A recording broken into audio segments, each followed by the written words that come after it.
Hey guys, Mr. Duncan here. Good to see you all again. I wish I could say as we're walking into class together. It's been a little bit over a month since we last saw each other, and I really miss you guys. I hope that you're doing well. I hope that your families are doing well and that everybody's staying safe and taking care of yourselves. Enjoying this time as much as possible. Just really trying to recenter and make the most out of this completely unprecedented situation. I know for me things have been very different, and I can only imagine how different they are for you all as well. I wanted to make this video to talk a little bit about the part writing examples that we've been getting for our Google Classroom assignments. In this video, we're going to look at the part writing example from week 1, the one that was in C minor. We're going to look at an example that I wrote out, and then we're going to write another example together, as much as we can together for being on video.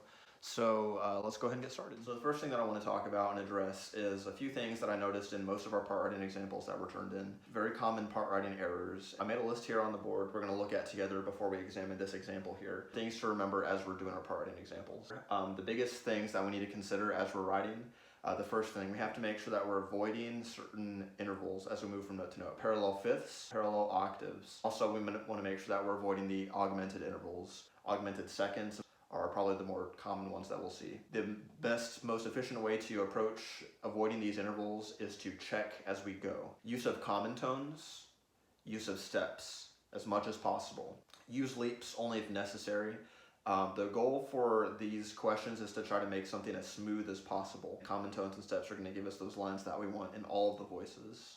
Remembering about tendency tones, when we have a 7th chord, for example, a chord that has a 7th must resolve down. Let's go ahead and take a look at this example here. And they gave us the bass line, and as you can see, I've already filled in the soprano, alto, and tenor voices, but I have not filled in the Roman numeral analysis, so we're going to look at that together. The first thing that we're going to look at, we're in the key of C minor. They give us a C, C, G, and E flat. Well, that's a C minor chord. In the key of C minor, that's a 1. So we're going to put our lowercase Roman numeral 1. No problem there. The bass moves up to an E flat, but we have this figured bass symbol underneath. 6 we know is a inversion symbol. It stands for first inversion. If this is in first inversion, E flat would be the 3rd, C would be the root, which means that we have another C minor chord. For my Roman numeral, minor 1, 6. It's important that when we do the Roman numerals that we include the inversion symbols as well. So on beat 3 here, we have a 6-5. Now we have to remember that a 6-5 chord is a 7th chord. It's the first inversion of a 7th chord. And so first inversion, F would be the 3rd, so D would be our root. In the key of C, D is a 2. Now for this one, remember, the 7th chord is going to be a half diminished, because in the triad at the bottom we have D, F, A flat, which is a diminished triad, but from A flat to C, we have a major 3rd. So we have our 2 half diminished, 6-5. Then we move to beat number 4, moves to G in the bass. They give us a natural hit. When we're in a minor key, if we have a figured bass symbol and it's a natural, that's going to mean we're going to take the 3rd of the chord and we're going to apply it there. We'll have a G major chord, the B would be the 3rd and the B will be natural, but for now let's just go ahead and plug in our Roman numeral, uppercase V, we have a 5 chord. Bass moves from G up to A flat, we have a 6. Remember, in a minor key, a 6 chord is going to be major, so we'll do a uppercase Roman numeral 6. Bass moves down to F, which is our 4, which is a minor, and back to G, which we saw in the first measure, is a 5 chord. Now with this, the next step, reminding ourselves of our part writing rules, is we're going to take each of these chords and spell out the letters that we're going to be using, which will help us fill in the voices as we progress. Here we go, so our C chord, C minor chord, I want to say, C, E, and G. I'm not going to put the E flat right here because we have our key signature here, so we'll just use that to help us remember. Another C minor chord, 2, half diminished 7. This is the one that got a lot of us. We have to make sure that we include all 4 notes of the 7th chord. So let's go ahead and write down what those are. So D would be our root, F, A flat, and C. A lot of us left out the 7th of this chord and we just did the triad. So again, just make sure that as we're looking at the figured bass symbols, if we see something that is representative of a 7th chord, make sure that we include the 7th member of that chord. In this case would be our C. Move to a 5 chord, G, And then like we said, we've got a B natural. I'm gonna actually go ahead and put that in up here just as a reminder. And then our fifth is D. 6 chord, A flat chord, A flat, C, E flat. 4 chord, we've got F, A flat, C, and we end on our 5 chord, G, B natural, D. So we've completed our spelling out of the chords. So we've got a lot of information to work with here. Considering these rules was done as these parts were created. And so I'm going to go ahead and just point out a couple examples of looking for parallel fifths and octaves, and you're going to see that there's actually not any. But here's how we would go about checking. Let's look for an octave. Well, here's an octave between the bass and the tenor. They both are on C. Check the motion to the next chord. Moves up a third. Tenor stays the same. No problem there. No parallels. What about from C to G? Well, that's a fifth, so let me look and see if that fifth moves to another fifth. Common tone in the tenor. No, it doesn't. Here's another C to a G between the bass and the alto. They move in contrary motion, no parallels there. Continue the process throughout that way. As you move from chord to chord, just analyze one chord, look for the fifth, look for the octaves, and then see as you move, if it results in another fifth or octave, that's something that you want to avoid. But that's just, again, something we have to make sure that we catch. As we move to our 2 chord, more common tones, we have some motion parallel here. Let's go ahead and check that. E flat up to C is a 6th, no problem there. So this example is good all the way throughout. So let's go ahead and save us some time. Common tones, we use a lot of them in the tenor voice, which is great. There's some steps right there. Let's look for some leaps. So we've got some leaps here in the soprano in the melody, outlining the triad, which works, but it's not very smooth. We want to try to make it as smooth as possible. This works. Okay, let's take a listen and hear what this example sounds like. You guys have heard me play piano before. I'm gonna go ahead and play recordings that I made on Finale. That way we can get some precision playing. Here is this example. Let's take a listen.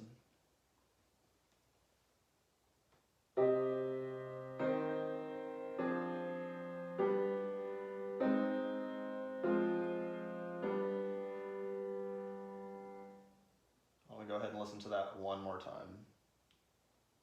Listen for the steps in the melody.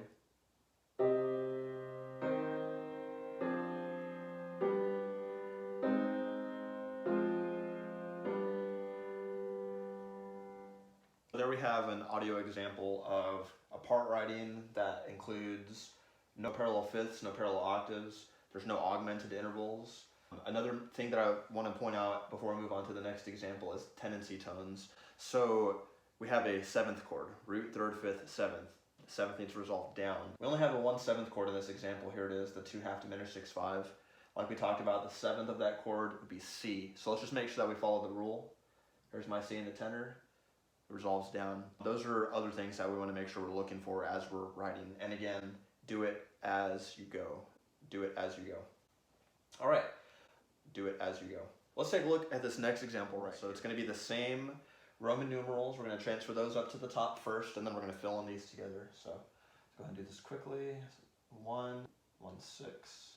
There are 2 half diminished 6/5, major 5, the raised 3rd, there with the natural, major 6, minor 4, and major 5, again with the raised B natural. The difference in the first example that we looked at and the second one, we're going to look for a more smooth motion. We're going to use more common tones and we're going to use more stepwise motion, which is actually what a lot of you did in your examples, which was really, really nice to see. So the first thing that we can do, moving from a 1 chord to a 1 chord, C, E flat, G, look for C's, E flats, and G's and see if we can hold them. Bass moved, tenor stays on C, alto can stay on G, soprano can stay on E flat. Very smooth, as little motion as possible. The only thing that moved was what we were given in the example. So here we have a couple different options. As we're moving, we want to, again, try to stay common tone and stepwise. So the best way to do that, D, F, A flat, C. We've got an F. We can hold on to the C. A flat and D, probably get to D pretty easily right here. And we can take the alto up to A flat. Remember, we have a tendency tone. That C needs to go down because it's the 7th of the chord to the B natural. This is very important. we need to include our accidental because B flat is in the key, but here we raised it due to our figured bass symbols. A flat can just step down to G, and soprano can just stay a common tone on D. Now I want to pause for just a second. So as I was going in that example, I didn't talk through looking for the parallel fifths and the octaves, which is something that we want to make sure that we're doing. So let's go ahead and make sure we didn't encounter any examples before we progress forward, because then we'll really encounter a pain when we have to go back and erase. Let's look for octaves first. C and C from the bass to tenor. No problem there, they're not parallel octaves, they're not parallel fifths. What about C's to G's? Here's the C and G. So we got a fifth here and a fifth here, but they're not moving. The static motion is fine. Remember, we want to avoid parallels, but static is okay. So this is not a problem here. Let's see, anything else? Nothing else from beat 1 to beat 2. What about from beat 2 to beat 3? Well, here we have another fifth, C to G, and then we move C to A flat, so that interval is expanding. No parallel fifths there, we're good. Let's look from beat 3 to beat 4. All right, so we have some ascending motion in the bass, stepping down here in the middle. C to A flat is a minor sixth, moving down to B natural and G. Parallel sixth is going to sound really good, actually. All right, so no issues so far. We've used as many steps as we can and as many common tones as we can. Notice that we haven't used any leaps so far, versus in this example that we looked at, we had leaps right away. Just at a glance, if we're looking for something smooth, which is what we want, this example is already looking much better. Let's go ahead and progress forward. All right, so here we move from a 5 chord to a 6 chord. Deceptive resolution. Let's think about which notes we need to move where. G moves to A flat, we need to C and then E flat. Why don't we take the soprano down to C? That gives us this nice consistent descending motion down by step. Now we have a couple options here. So I'm going to actually take this B natural up a step. And I'm going to take this G down to E flat. Alright, so we do have a leap here, but we held on, we have our step in this other voice. So still doing okay as far as the leaps and the stepwise motion. The reason why I wanted to go from this B natural to the C is because now when we arrive on the 6th chord, if we look at the notes that are doubled, we've got an A flat, C, C, E flat. Now instead of the root being doubled, the third of the chord is doubled. The reason why I want to double the C and not the A flat is because we're in the key of C minor. So our ears are expecting this 5 chord to go to a C minor as our 1 chord. Instead of landing on a C minor chord, we land on a 6 chord, which is really, really nice to the ears. But if that C can still cut through and be the most dominant voice, it's going to make it feel more like a 1 chord, kind of make it feel like the expected resolution, even though our ears were deceived. So that's why I took this B natural up to a C and this D down to a C, because it's 2 steps, which is what we want, and because it's reinforcing the third of that chord. We want to double the third of that chord in a deceptive resolution. Now as we move forward to our 4 chord, F, A flat, and C, we've got a couple options here, but we're looking for what's smooth as possible. So are there any common tones? I'm going to go ahead and start with the tenor voice. I'm going to hold them on this C right here. I could also do that with soprano, but I'll show you why I'm going to move them in just a second. I need another F and an A flat. Put the F here in the alto. I'm going to bring the soprano down to A flat. So let's take a look, check for our parallel fifths and octaves. Do we have any fifths? Yes, A flat to E flat, there's a fifth, but they go in contrary motion, so they're not parallel. And there's no other fifths that we have to worry about there. Any octaves? Yes, C to C. And tenor stays on C, soprano moves down, so again, no parallelisms there. Now we just have to move to our 5 chord. A G, a B natural, and a D. Stepwise motion, common tone. Let's bring this tenor back down to B natural, just like they had over here. I'm going to go ahead and take the soprano down, and let's have the alto come down on D for our 5th. And that soprano should be a half note, not a quarter note. There we go. All right. So now we have our full part writing complete. We checked it as we went for parallel fifths. We checked it for parallel octaves. We did not encounter any augmented intervals. So I'm going to go ahead and just show you really quickly. If we did, for example, it probably would be right here. In this 2 half diminished 6/5, instead of having a C in the tenor, I could put the A flat. That would work okay, aside from the fact that now my spelling of this chord is not complete, because now I only have D, F, and A flats, and I'm missing the 7th of the chord. Again, make sure we include that 7th. So, but aside from that, now if we look at the interval from A flat up to B natural, it's an augmented second, and those are intervals that we want to avoid. Those are things to look for. So I'm going to go ahead and erase that again so that we can see the example that will sound good and does not break the rules. So we're going to take a listen to this one now. What I want you to listen for is the smooth contour of the melody, stepwise motion.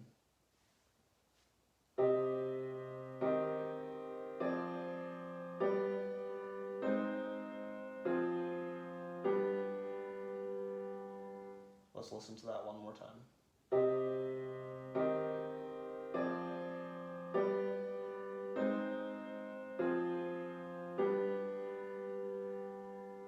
Alright, so there we have two examples of part writing results that avoid parallel octaves, parallel fifths, and augmented intervals. They use common tones and they use steps. We made sure that both examples, tendency tones resolved the correct way, sevenths going down.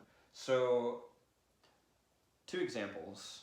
What do we take away from this? Well, they're both correct. They both don't break any of the rules. So which one would get more points? So we're taking the AP exam, and they give us an example. It's in the key of C minor, and it has this progression. We could write out this, or we could write out this, and they both would be considered correct. The question is, which one will get you more points? To score well in the AP exam, you have to get as many points possible. This is just a small thing that we can do to see what's the subtle differences between these. I'm going to count and see how smooth it was. And what I'm going to count is I'm going to count the intervals like this. E flat to C. I'm going to count that as two steps. E flat down to D, then down to C. And then from C down to A flat, 3, 4. So I'm just going to go ahead and count really quickly now. So we're at 4, 5, 6, 7, 8, 9, 10. So there's 10 alone just for the soprano. 10 steps. What about for the alto? 1, 2, 3, 4, 5 for the alto. What about the tenor? Tenor's looking pretty good. 1 step, 2, 3, 4, and 5. And then the bass they gave us, so I'm not going to include the bass in that, but if I were to add up the total number of steps that we had, there would be 20 steps. So now let's look at this next example that we did, and let's just count and see if it has more steps or less steps. There's a lot more common tones, so I think we already know what's going to happen here, but let's just check. Here's 1 from E flat to D, 2, 3, 4, 5 in the soprano. Checking the alto, we've got 1, 2, 3, 4, 5, 6, 7. Tenor, looking pretty chill. 1, 2, 3. 10, 15. Total number of steps. Even though these both are not breaking the rules, this example still is smoother because we used more common tone and stepwise motion. On the AP exam, that's the route that you want to go. Play it safe, fill in all the chords, make sure you get the full spellings, don't break the rules, do it as you go. As you can see, there are different possible answers, and they're both going to sound good, especially if we get all the full chords and we have good voice leading. If we're trying to make it as smooth as possible, steps and common tones are the way to go. Why don't we listen to both of these examples back to back now? Here is the first example with more steps.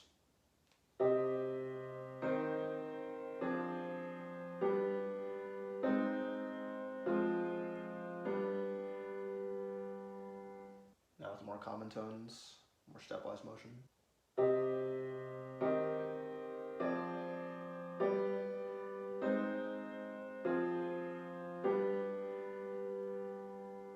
So there you have it. Two examples of acceptable answers for the part writing. I hope that you got something out of this. And the biggest things that I want to remind you guys to think about when you're doing your part writing is just make sure that we're checking as we go. Look for those augmented intervals, look for the parallel fifths and octaves. Make sure that you are also keeping common tones and stepwise motion as much as possible. The goal is to be as smooth as possible as we're doing our writing, and make sure that we're getting tendency tones resolving in the correct direction. If you have any questions, or if you want to turn yours in early to me so I can check it out and get you some feedback, I would love to do that. Miss you guys a lot, and hope to see you soon. And if I don't, just know that I love you. We will do some different assignments also in the coming weeks, so just know that those are coming up. Things that will help prepare us for this. And we also need to do some sight reading practice. I've got great news about the sight reading portion of the exam. All right, take care, guys.